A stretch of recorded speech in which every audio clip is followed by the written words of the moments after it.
by virtue of the warrant of arrest issued by the ICC for crimes against humanity. Marami akong ginawa na hindi nagustuhan ng iba. O maybe lahat. But I did it for my country. Hi everyone! Maraming Pilipino ang nalulungkot sa balitang ito dahil ayon sa Presidential Communication Office ay ang Philippine National Police ay naglabas ng warrant of arrest na inisyu ng International Criminal Court laban kay dating President Duterte dahil ito sa krimen laban sa sangkatauhan at pagkakasangkot sa extrajudicial killings ng kanyang dating administrasyon. Ito pong si Chief Nicolas Torre ang naghain ng arrest warrant bilang representative ng Interpol. Pakinggan natin ang paghahain ng Miranda rights ni Chief Nicolas Torre para kay dating President Duterte. By virtue of the warrant of arrest issued by the ICC for crimes against humanity. Sir, you have the right to remain silent. You have the right for counsel of your choice. Anything you say may be used for and against you in a court of law. And I want to ask you, sir, if you understand these rights. Of course, coming from you, it's very clear. Tinanong naman ng dating President Duterte kung ano ang basis ng warrant. For detention, and the basis for detention. So, what is the law and what is the crime that I committed? Due to me now, the legal basis for my being here, as apparently I was brought here not of my own volition. If somebody else says, kung hindi ibang tao, ikaw siguro, because this is your structure. So you have to answer now for the deprivation of liberty. Ito naman ang sagot ni Nicolas Torre sa basis na itinatanong ng dating President Duterte. Now that you're asking, sir, for the basis of the warrant, the ICC have issued a warrant pursuant to Article 25(3)(a) of the statute for crimes against humanity and pursuant to Article 7(1)(a) of the same statute for murder committed in the Republic of the Philippines during the relevant period and as set forth in this warrant.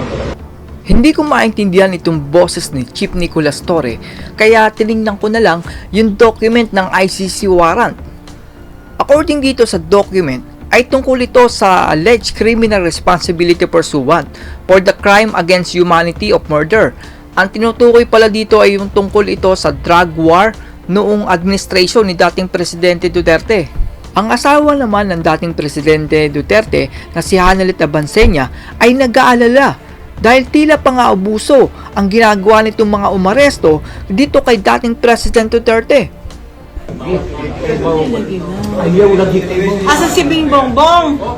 Bong! Bong, halika Bong, tinan mo. Abusado kayo na sila.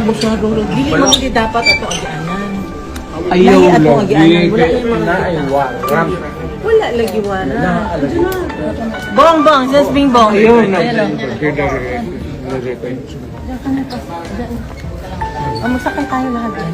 Ayaw ko magsama kayo dito ay magkarga niya. Lakaw na, ayaw, ay lakaw ng bata, ayaw sila. Ha? Yung si Betty. Ano na kayo doon? Oo. Nahawara, bata. Ayon naman kay Senator Bongo, sana naman ay bigyan natin ng respeto at paggalang ang dating Presidente Duterte. Piniglingkuran niya tayo ng 6 na taon, kaya sana naman ay bigyan natin siya ng respeto at pagdarasal. Bigyan niyo naman po ng konting respeto ang former President Tatay Digong. May mga tatay rin po kayo, may mga lolo rin po kayo. Ayoko na pong dagdagan ng komento. Siguraduhin niyo lang po na nasa maayos. Ito po ang aking pakiusap. Pakiusap ko sa gobyerno, pakiusap ko sa mga kasamahan natin sa gobyerno. Minahal namin kayo noon.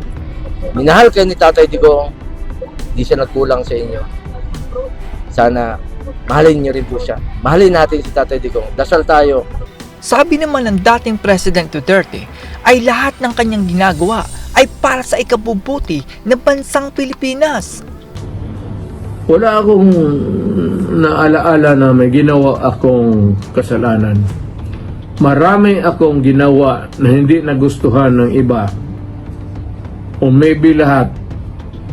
But I did it for my country. Dagdag pa ni President Duterte ay kahit kailan ay hindi siya nagpayaman at ni isang magandang kotse ay wala kayong makikita sa kanyang bahay.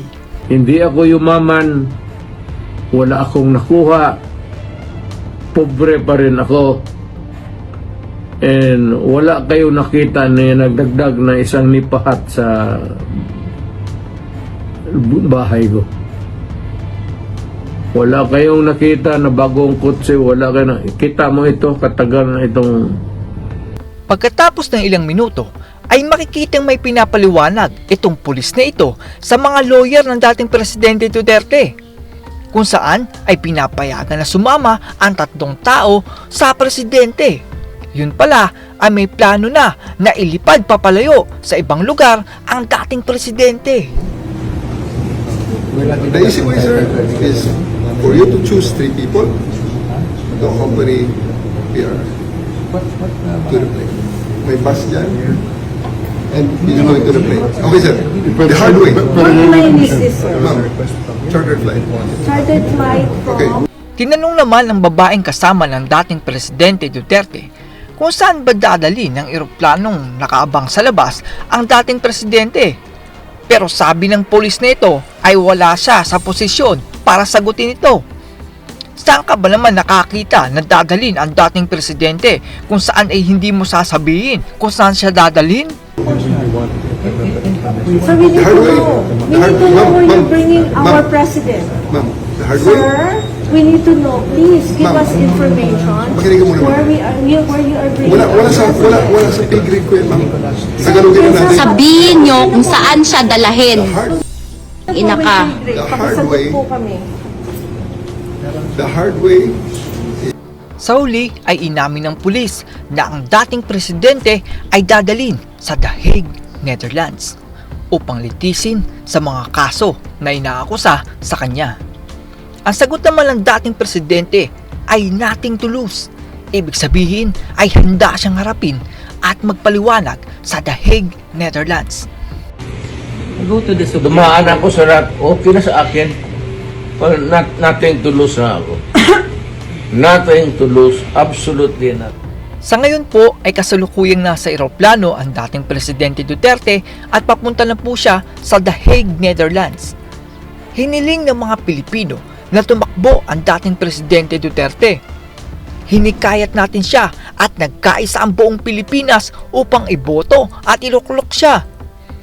Pagkatapos ng lahat ng ginawa niya para maging ligtas ang Pilipinas, nasa na kayo mga Pilipino na sumuporta sa kanya noong panahon na siya ay inyong ibinoto? Iniwan nyo lang siyang nag-iisa. That's all everyone. Salamat sa inyong panonood. This is Chuck and you're watching Biker Drone.